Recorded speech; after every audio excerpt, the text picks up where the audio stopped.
We begin in New York, where Nigeria's President Muhammadu Buhari has addressed world leaders at the 76th session of the United Nations General Assembly in New York.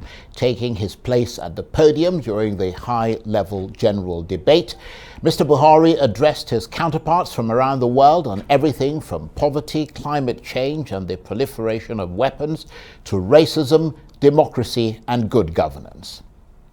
Nigeria has made strenuous efforts to contain the virus and hold its deadly onslaught on our people.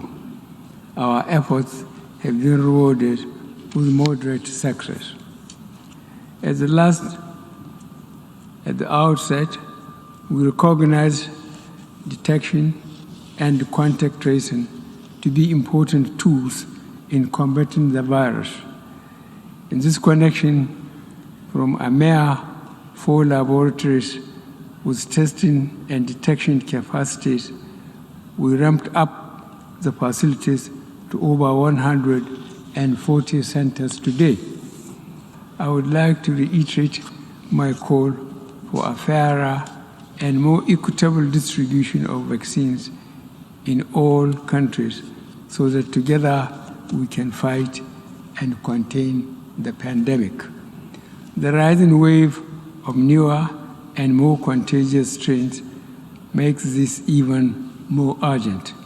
It is imperative to underscore that no one is safe until everyone is safe. Terrorism continues to dominate security discourse worldwide.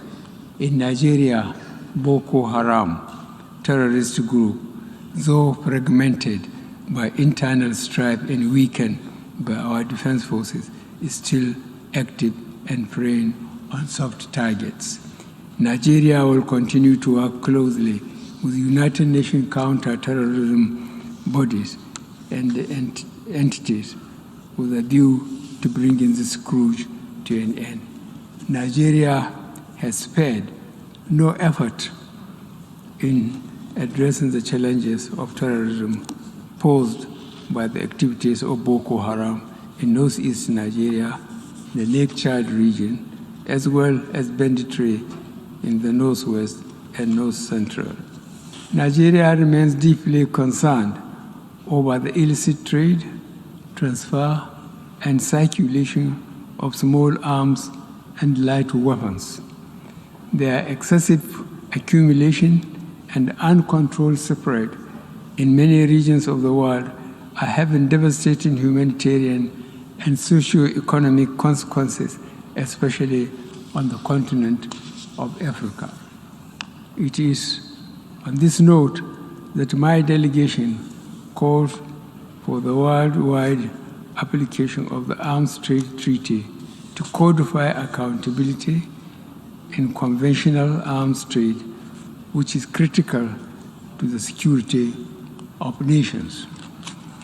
This is in recognition of the need for a broad-based global partnership in the ongoing battle against transborder crimes, including terrorism and piracy. We must deal not only with the symptoms of conflict, but also the immediate causes that fuel conflicts in the first place. These include poor and undemocratic governance, human rights abuses, poverty, ignorance, injustice, and inequalities. There are no easy solutions to these conditions. They require long-term investments and more effective international cooperation. Nigeria's President Buhari addressing the United Nations General Assembly in New York. Well, with me in the studio, cocking an expert ear to that speech, is Arise analyst Dr. Sam Amadi. Thank you very much indeed for coming in. He talked about a lot of things, well, a number of things: poverty, climate change, democracy, the proliferation of weapons. Was it a pass mark from you, or were there things he should have said that he didn't? Well, I think generally, pass mark. First, the context, where he did better than expected. He looked strong. he was able to pronounce his words as clear as he could. Basically, a comprehensive speech. But again, the grand themes are usually what we expect of Nigerian president. Nigeria is a fully signed up member of the multilateral school. So Nigerian foreign policy has been mostly liberal internationalism. So we support institutions. He talked about WTO, our own Ngozi is there, but essentially underlining Nigeria's commitment to support the institutions, the United Nations, multilateral agreements, the Paris Accord. And this government has been very good in kind of keeping those promises with the environment and its impact. So generally, a mixture of universal message with some peculiar Nigerian taste. But on the downside, maybe he started with some rhetorical flourish, which was good, talking in terms of the Marshall Plan in Europe, the impact it had, and the fact that a prosperous Africa is a support to democratize and advance West. That could be a theme he could have probably pushed further. Some of the details are probably mundane, you would argue. I mean, yes, Nigeria, you can talk about our COVID strategy, containment strategy, but then you don't have to get to the specifics of numbers. So in some sense, mundane, long drawn out, detailed.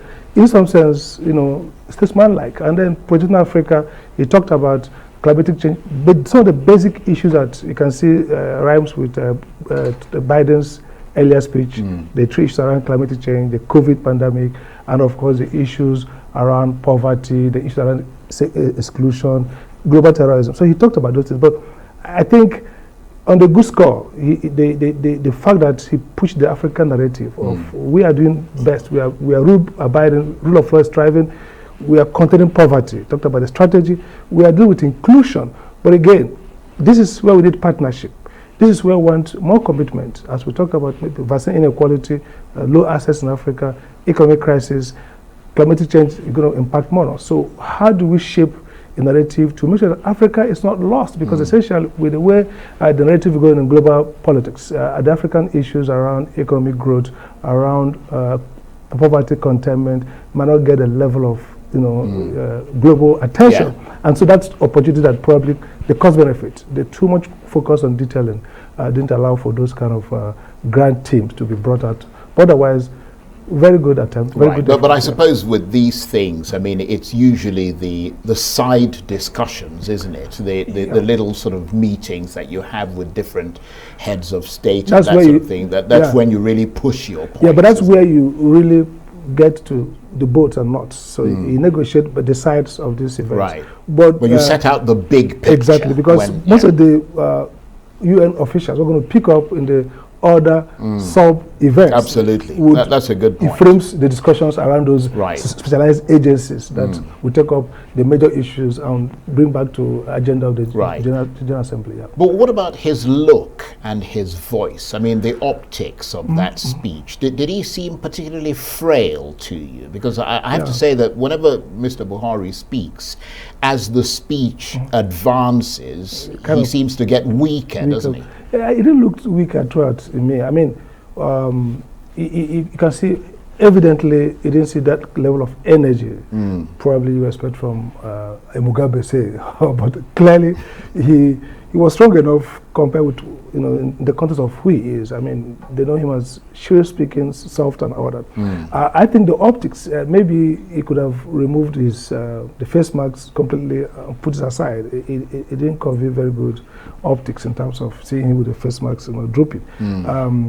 At some point, of course, where he needed to come out forcefully and look up, he was much buried in the text, maybe to avoid sleep.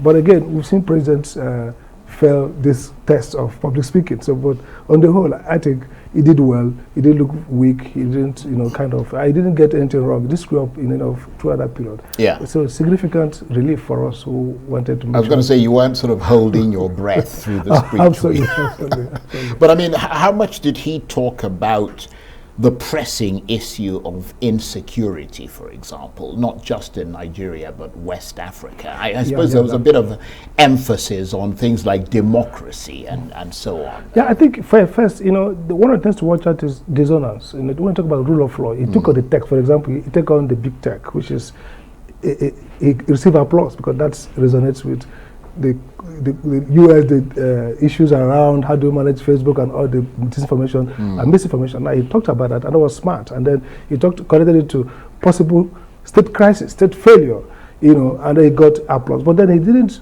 tie together the democracy, rule of law, and the seeming collapse of states in West Africa. And so he kind of brushed through the issue of insecurity, looking at Boko Haram, but the bigger context of the environmental crisis, the Sahel, and what that means. And all these military coups. And the coups that happened within Guinea, Mali, and all that. So he kind of did not.